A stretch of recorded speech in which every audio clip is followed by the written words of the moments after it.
বন্ধুরা, আজকে কৃষ্ণা হেসেল থেকে আমি নতুন একটা রেসিপি করছি। মটরশুঁটির কচুরি বানাবো।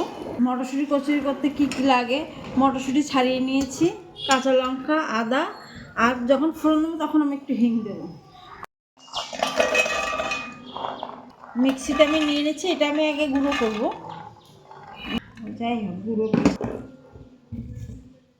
5টা কাঁচা লঙ্কা দিলাম আর 3 টুকরো আদা দিলাম। এবার আমি এটা পেস্ট করতে নিয়ে যাচ্ছি। পেস্ট হয়ে গেছে মটরশুঁটিটা। এবার আমি তেল দিই। তেলটা আমার গরম হয়ে গেছে, আমি হিং দিচ্ছি। এবার আমি পেস্টটা দিয়ে দিচ্ছি।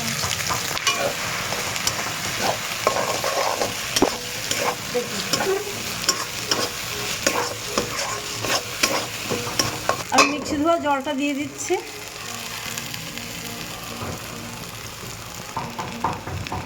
স্বাদ মতন নুন দিলাম, 3 চামচ চিনি দিলাম ছোটো চামচের। এবার আমি এটাকে শুকিয়ে নেব।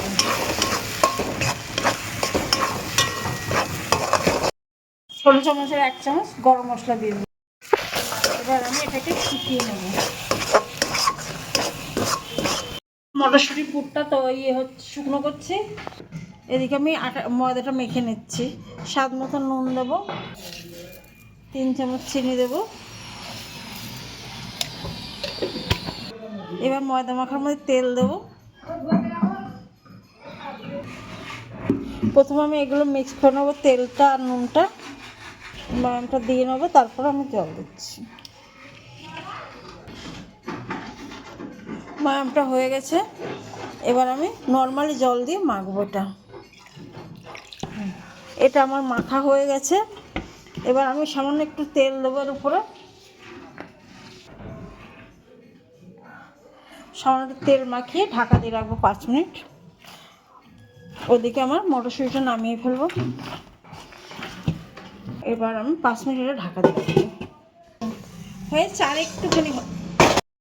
হয়ে চার একটু হবে, তারপর আমি নামিয়ে দেবো। আমার হয়ে গেছে, এবার আমি এটা নামিয়ে দিচ্ছি। এবার আমি একটু নামিয়ে ফেলেছি, একটু ঠান্ডা করে নিচ্ছি। আমার একটু তাড়া আছে, তাও ঠান্ডা না করলে এটা করা যাবে না। আমার আধা ঘন্টা হয়ে গেছে। করে একটু ঠেসে নিচ্ছি। এবার আমি 4টে লেচি কেটে নিচ্ছি। আমি 4টে লেচি করে নিচ্ছি। আমি এবার এটাকে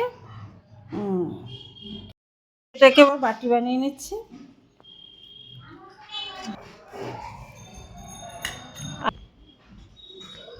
এবার আমি পুরটা দিয়ে দিলাম।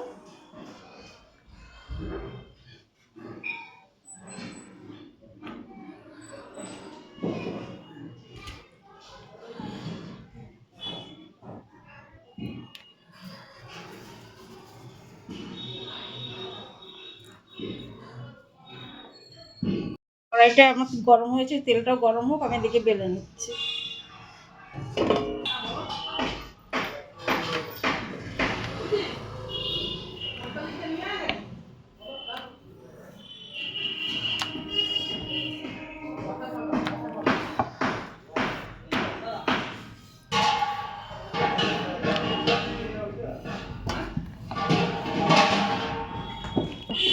আমি এবার একটা করে এবার বেলে নেব।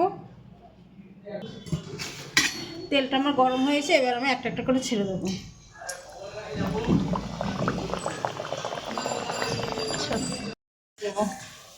এখন আমার কি সুন্দর করে ফুলে উঠেছে। এরকম আমি এক করে এবার ভেজে নেব। কচুরিগুলো করে নিয়েছি, আর সঙ্গে খাওয়ার জন্য সাদা আলুর তরকারি করেছে, আলু মটরশুঁটি ধনেপাতা দিয়ে। ভালো লাগলে লাইক করবেন, সাবস্ক্রাইব করবেন, শেয়ার করবেন, কমেন্ট করবেন। দারুণ।